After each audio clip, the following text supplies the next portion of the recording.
Welcome into Send It In, presented by BetMGM here on the BetMGM Network. I'm your host, PJ Glasser. We got a great show for you guys here on this Monday. Our guy, Johnny Venezia, going to join us here in moments, talk some college baseball. We got a loaded slate coming up over this week. We'll break it all down with Johnny V. Also, we continue our NL East previews. We look at the Atlanta Braves today, who's going to be a really interesting team here in the upcoming season. NFL award markets are out. We got Offensive Player of the Year. We got MVP. We're going to dive into NFL MVP for the upcoming season. And then it's a Monday. I'll talk about my top 10 teams in college basketball. We'll look at national championship future markets as well. Lucy Burdge going to join us later on in the show. Then we'll wrap everything up with our favorite plays of the day. As always, any questions, any comments, any best bets that you guys have for us, let us know. Send them in. You can follow us at the BetMGM Network. You can send us some questions on Twitch, on YouTube, on X, whatever is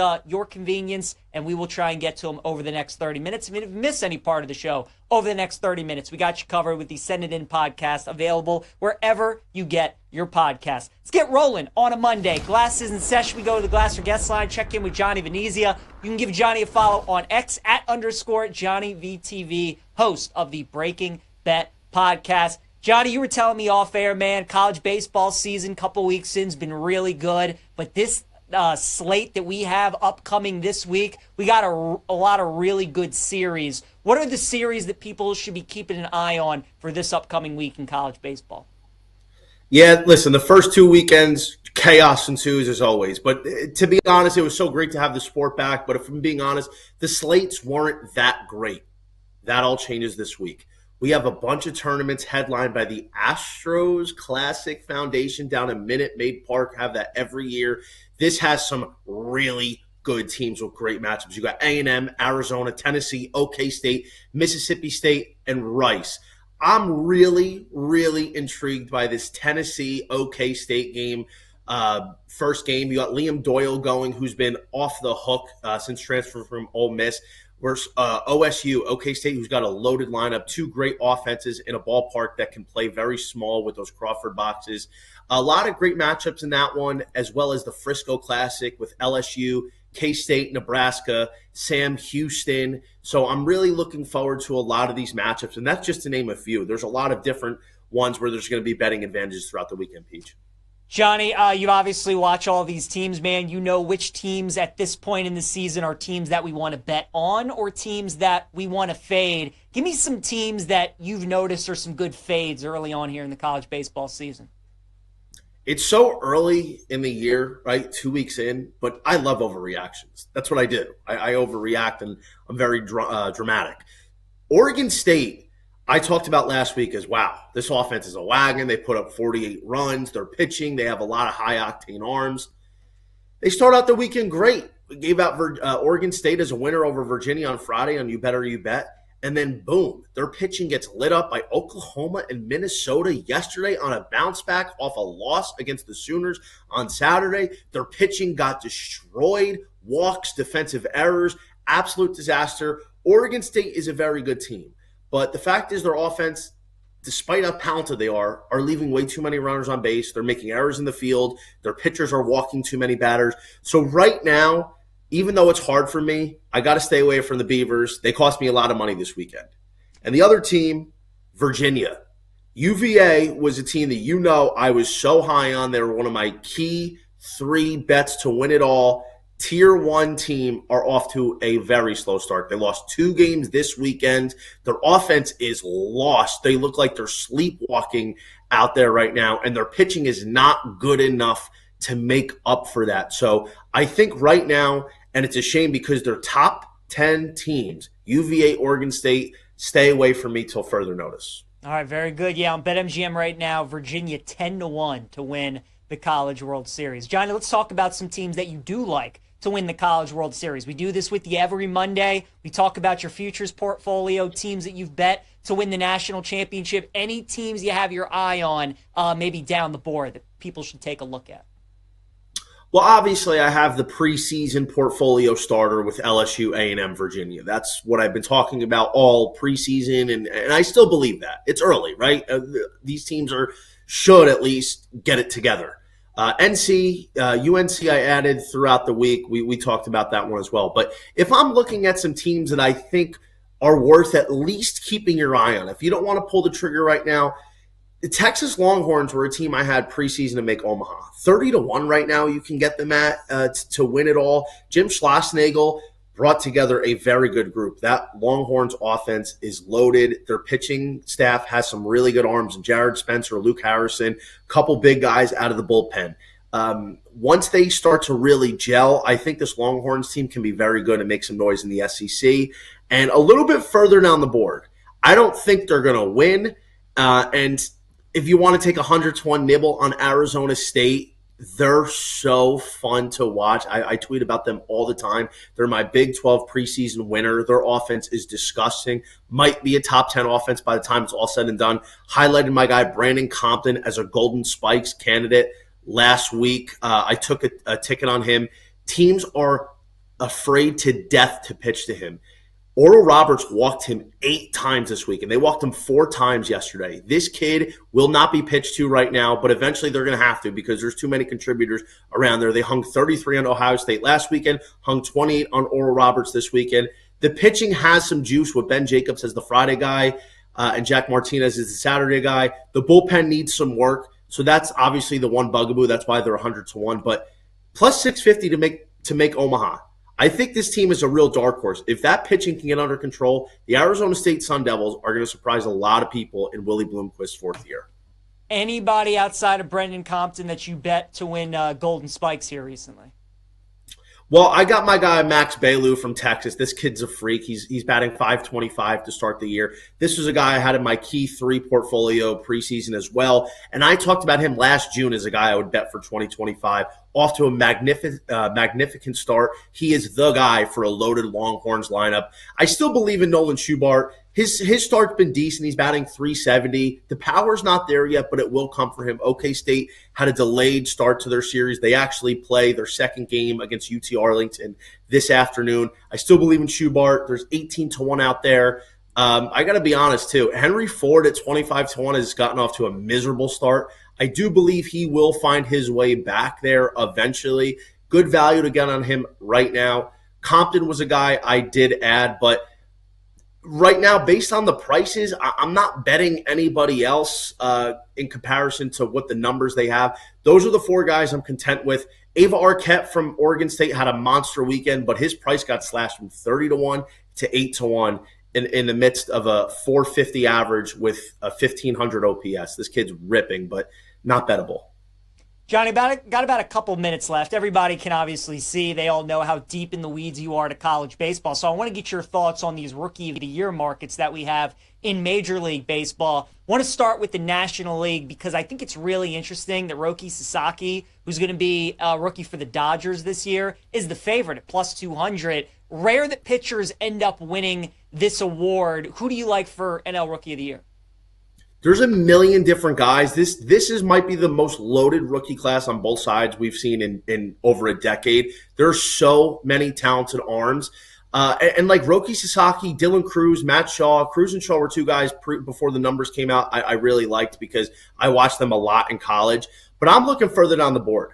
I got my guy Chase Dollander, Dolly, my day 1 incubator guy, who was supposed to be the number 1 pick in 2023. The guy who's the next Jacob deGrom, Pedro Martinez mix, the future ace for the Rockies, first they've had in 2 decades. I got him at 150-1. He's still 80-1 out there. He has a good shot to make the opening day roster, if not come up very early. Even in Coors Field, this kid is elite. He's the best pitcher in the minor leagues, bar none, and I think there's good value on him, even playing in Coors Field. But to be honest with you, if I'm going with somebody that's got a little bit more of a pitcher-friendly park, it's Quinn Matthews from Stanford at 50-1. Watched him a lot at Stanford. He should have been a first-rounder, but his age and pitch count probably held him back. I couldn't believe St. Louis got him in the 4th round. What a steal. This kid is moving up fast. He's got a lot of juice and a lot of experience. What about in 30 seconds, Johnny? American League. Jason Dominguez, the Yankees, is the favorite. Who would you keep an eye on over an AL Rookie of the Year? Again, it's really loaded, but if I'm looking at prices this early, I think Christian Moore for the Angels is worth a shot. We know they keep their guys up. I watched Moore all 3 years at Tennessee. This kid was on one last year. Absolutely amazing. I think he's going to rake as soon as he comes up. It just depends when he comes up. You know, these rookies usually go through a slump, but Christian Moore's game developed so much in 3 years at Tennessee that I think he has a legitimate shot to come up early like Zach Neto did and just start raking in a Angels lineup that might be really good this year. Johnny Venezia, give him a follow on X @_JohnnyVTV. And make sure you guys check out the Breaking Bet podcast. Always great joining us here on Mondays on Send It In. Johnny, appreciate it as always, sir. Talk again next week.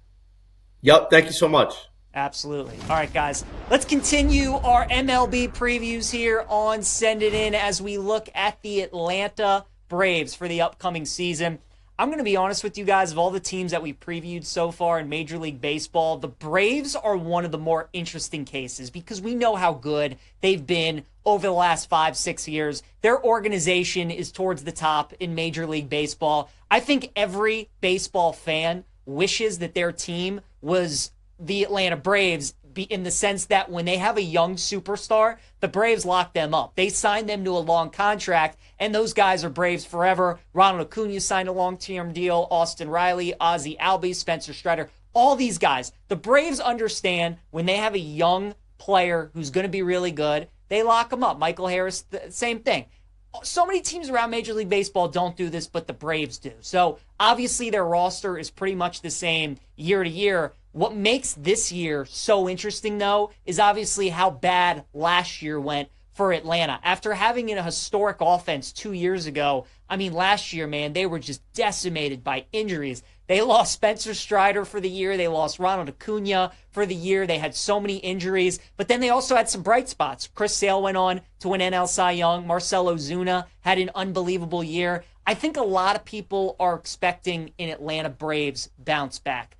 I think they're obviously going to be better, and they need to stay healthy. It's just going to be interesting, though, right? Like, is Chris Sale going to put up the numbers that he did last year? If Strider comes back, is he going to be as effective as he has been? Is he going to stay healthy? Ronaldo Lopez had a great year for Atlanta. Is he going to continue to be really good? And then their lineup. Like, you would expect guys like Acuna and Harris and these guys to be really good, Austin Riley, Matt Olson, but it's like the Sean Murphys. It's the Jurickson Profar, who had a career year out in San Diego. It's those kind of guys. It was those guys, it was those ancillary pieces for Atlanta 2 years ago that made their lineup top to bottom so deadly. So I think a lot of people are buying the Braves bounce back. I personally didn't do anything with the win total at 93.5. I tend to lean towards the under, though, because I think there's more that could go wrong with the Braves. And for Acuna and Strider to continue to deal with injuries throughout this season, for a little bit of their lineup and their pitching staff to be slumping. And look, the division got a lot better, right? The Mets are going to be better. The Phillies are going to be really good. The Nationals are going to be really good as well. So I didn't do anything with the Braves in the futures market in terms of win total or to win the National League or to win the division. I think if you want to bet the Braves, I would look at the upside of Atlanta, and I would look at Matt Olson. I think that's the guy to target. 2 years ago, Matt Olson was one of the league leaders in all of baseball in home runs. For him to lead baseball again in home runs, it's 20-1. For him to win NL MVP, it's 40-1. So if you believe Matt Olson's going to hit over 50 homers this season, I think both of those are worth a bet. I don't want to get involved with Acuna because he is coming off a major injury. And when he won MVP a couple years ago, he had the home runs and the stolen bases to go with it. He swiped over 70 stolen bases. So the speed element is such a big part of Acuna's game, and I feel like they're going to ease him back in to things when him and Strider eventually return early on in the season. So Atlanta's a real tricky team. I know a lot of people feel like they're due to bounce back. I definitely could see that, but I feel like we have more questions than answers at this point. So for me, the Braves, in terms of bets with their team, staying away. But I think Olson MVP upside 40-1, and for him to lead the league in home runs at 20-1. Those are the two bets that I would look at for the Braves. All right, let's talk NFL MVP futures. I think this is a really interesting market. Okay, so obviously the MVP debate this past year in the NFL was a huge discussion between Lamar and between Josh Allen. Joe Burrow had unbelievable numbers. Saquon Barkley nearly broke the rushing record. You look at the odds now for the upcoming season. Lamar's going to be your favorite at plus 450. Josh Allen plus 600. You got Mahomes at 7-1. Burrow's plus 750. Jaden Daniels 11-1. Hurts 20-1. Stroud is 22-1. Then you got a couple guys at 25-1, 28-1, and then down the board. So the way that I look at this, to me, there's a guy that I really like. And I've actually called the MVP the last 3 years. So I do have a good feel for this market. And I feel like I got the guy who's going to win it again for the upcoming season. And I think that's Patrick Mahomes at 7-1. I would go with Mahomes to win MVP for the upcoming season. Rashee Rice is going to come back from injury. You're going to get year 2 of Xavier Worthy. Full year of Hollywood Brown. I would expect Kansas City to add another receiver or maybe even 2 through the draft or through free agency. And I just think with how much the Chiefs offense struggled this past season and the fact that they didn't score more than 30 points in any regular season game, how the season ended with the Super Bowl, I feel like it's going to give Mahomes a chip on his shoulder. He hasn't won the MVP now in coming up on 3 years. So I think voters, that might get more in their head with like, okay, Mahomes maybe more a chance to win MVP because as we saw this year, voter fatigue certainly could be a thing. That's why I would not bet Lamar at plus 450, not at that price, because I think Lamar at this point has kind of turned into Jokic. We know how incredible a regular season player he is. It's going to take a lot for Lamar to win his 3rd MVP. Josh Allen had an unbelievable season. I expect him to have another really good season, but I would not bet him to go back-to-back. Joe Burrow and Jaden Daniels, I think, are going to be the 2 most trendy picks for MVP next season, right? If Chase and Higgins come back, or even just one of them, if just Chase comes back, a lot of people are going to like Joe Burrow. I don't know how you can bet Burrow, though, for MVP until you see what Cincinnati's offseason looks like. But look, I get it. If Burrow stays healthy, he's going to have another great year. If the defense is improved, if they win games and they go to the playoffs, Burrow's going to have a great shot. I just have a feeling he's going to be way too trendy. Jaden Daniels is going to be what C.J. Stroud was coming into this year, but on steroids. 11-1. Obviously, as a rookie, making it to the NFC Championship game looks so good. Hypothetically, Washington's offense around Jaden Daniels this past year is the worst it should look under Jaden with all the money that they have to spend. And now that free agents around the league know that Washington has a franchise quarterback, probably going to make some veteran players come play with Jaden Daniels. But those guys are too trendy for me. Jalen Hurts is at 20-1. Jalen Hurts is a heck of a player. He's a heck of a big game player. Don't really love him for regular season awards, though. C.J. Stroud is interesting. They move on from Bobby Slowick. Nico Collins is a number 1 receiver. Diggs is going to be coming back from injury. I would expect Houston to add some more reinforcements at wide receiver. Stroud could be interesting at 22-1. I also think Jordan Love is interesting as well at 25-1. Green Bay's got all these young receivers. Matt LaFleur is the head coach. And Jordan Love, remember, week 1 against Philadelphia, he got injured. He was just never right the entire year. So he's going to come into next season fully healthy. I expect a big year from Jordan Love. So I think him at 25-1 is worth a good look. Don't take Justin Herbert at 25-1 with Greg Roman as his OC and no receivers outside of Ladd McConkey. Don't take Jared Goff with the fact that he's losing Ben Johnson at 25-1. Brock Purdy at 28-1. Don't take him either. He's not winning MVP. So there's really nobody outside of like Stroud or Love, anybody below that I would take. I think those are the cutoffs. But for me, NFL MVP for next season, really feel good about Patrick Mahomes at plus 700. I think there's going to be so much talk about Burrow and Jaden Daniels and Josh Allen going back-to-back and how Lamar got robbed this past season. He wins All-Pro, but he doesn't win MVP. The Chiefs, as we know, were really disappointing on offense this past season. I would not expect that again going into next year. I think the Chiefs are going to put up some points, so I like Mahomes plus 700 to win MVP. All right, let's talk some college basketball now here on Send It In. It's a Monday. And on Mondays, we like giving out our top 10 teams in college basketball. We're going to start with the number 1 team, and they've been number 1 for a while, and that's going to be the Auburn Tigers at plus 300. Don't bet Auburn to win the title at plus 300. At this point, you've missed the boat, and I still think that they're going to lose a game or two down the stretch. Auburn's final 4 games of the regular season are all against ranked teams. They got a couple of tricky games on the road, so Auburn's got some difficult games. I think they're going to stumble at least once. They might lose again in the SEC tournament. Auburn's pretty much locked into a 1 seed, and I don't expect their odds to change all that much, but at plus 300, there's really just no value there on Auburn. What I would like if I was an Auburn fan or a bettor who has an Auburn to win national championship ticket is the fact that they have not looked great ever since beating Alabama. They have struggled against Arkansas and against Georgia. Both those teams played them really tough, but Auburn has found ways to win those games late, and that's what you want to see. You want to see Auburn challenged and tested and finding ways to win games late, and that is what Auburn has done. So like them, number 1 team in the country. Duke is going to be number 2 for me at plus 425. Absolutely dismantled Illinois over the weekend by 43 points. I think that final score was a little bit misleading in the sense that Duke played their A game and Illinois played their F game. Duke was 12 for 23 from three-point range. Illinois was 2 for 27, right? Like, if Illinois shoots like that, they're not beating anybody in the country. If Duke shoots like that, they're not losing to anybody in the country. So Duke is way better than Illinois. We knew that going into the game. And then you combine the fact that Duke really couldn't miss and Illinois couldn't make the shot. That's how you get a 43-point win for Duke. But nonetheless, top 5 offense and defensive efficiency. They look really, really good. Duke, number 2 team in the country. Florida Gators are going to be the number 3 team for me at plus 800. I've been talking about Florida all year. Their backcourt I love. Walter Clayton Jr. is one of my favorite guards in the country. Elijah Martin, the transfer from FAU, has Final Four experience. Will Richards, a really good player. But their big men don't get enough credit. And Todd Golden has done a great job of getting big men at Florida that really complement the guards and what they want to do. He gets guys that are great rebounders and great defenders. They make all the hustle plays, all the things that don't show up on a stat sheet. Gators have won 6 in a row. They also have a pretty tough stretch to finish the season, so we'll see if the Gators can keep it rolling. But right now, my number 3 team in the country. The number 4 team for me in the country is going to be the Houston Cougars at plus 800.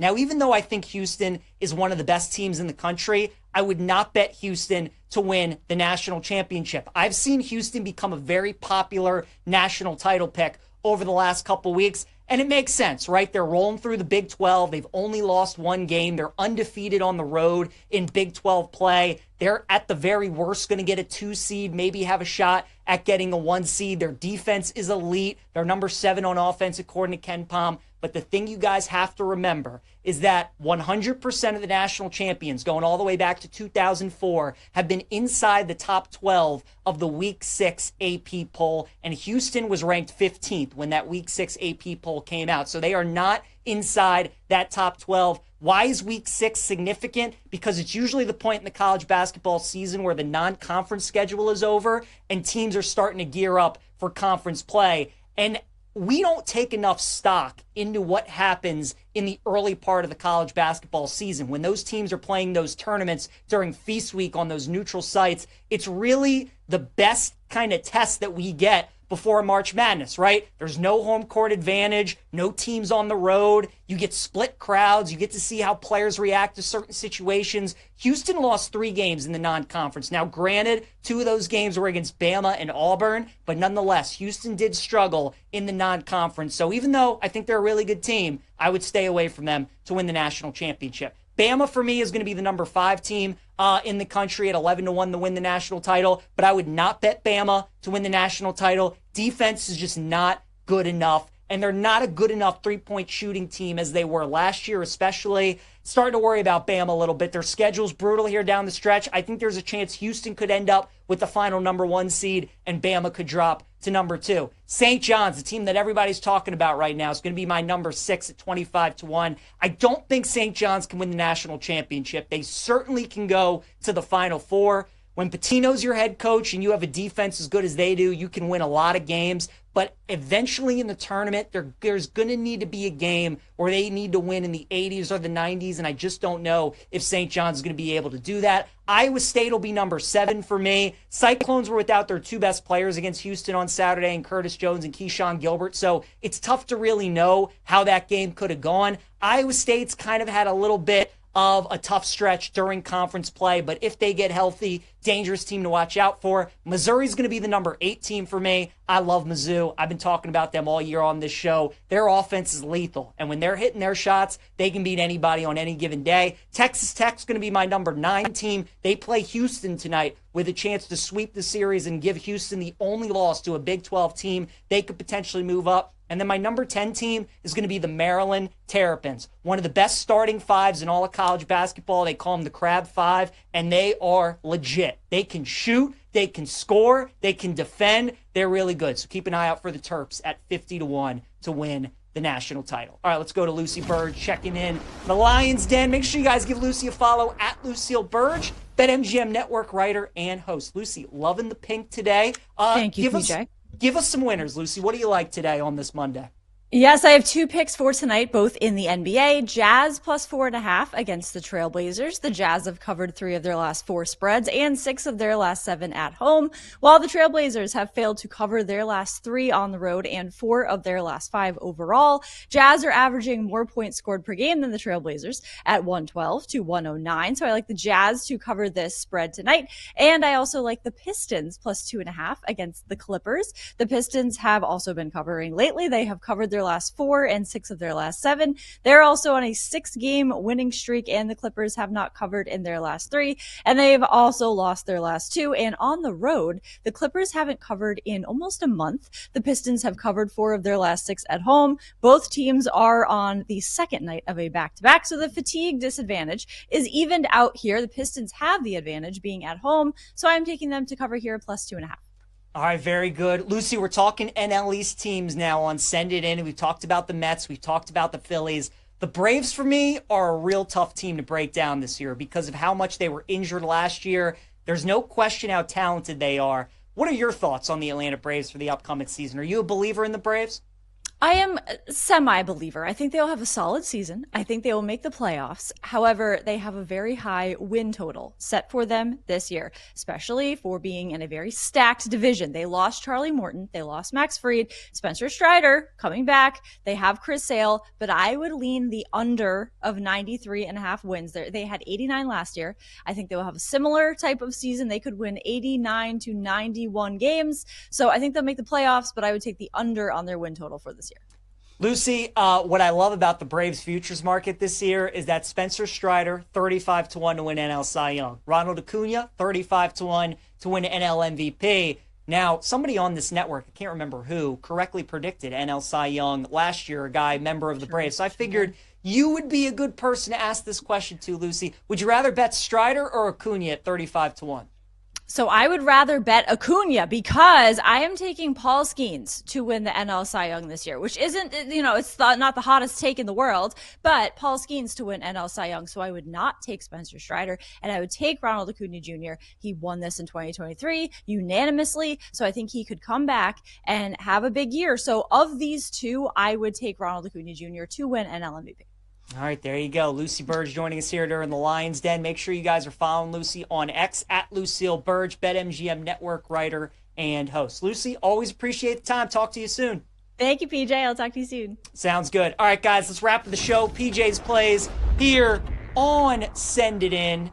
And we got a good college basketball slate today. That Texas Tech Houston's game is going to be awesome. Michigan and Nebraska is going to be a good one, too. We'll give out some picks there in a moment. We'll start with the prop lock, though. We're going to take R.J. Davis for North Carolina over 15.5 points tonight against Florida State. Big game for UNC. Right now, they are squarely on the bubble, probably one of those first 4 teams out. They need to take care of business tonight. Tallahassee. R.J. Davis in 4 straight road games in ACC play has scored 16 or more points. So we'll go R.J. Davis over 15.5 points. Dog of the day, give me the Texas Tech Red Raiders plus 105 against Houston. This is going to be a war tonight. This is going to be an all-out battle. Texas Tech won at Houston a couple weeks ago, so you know the Cougs are going to be looking for revenge.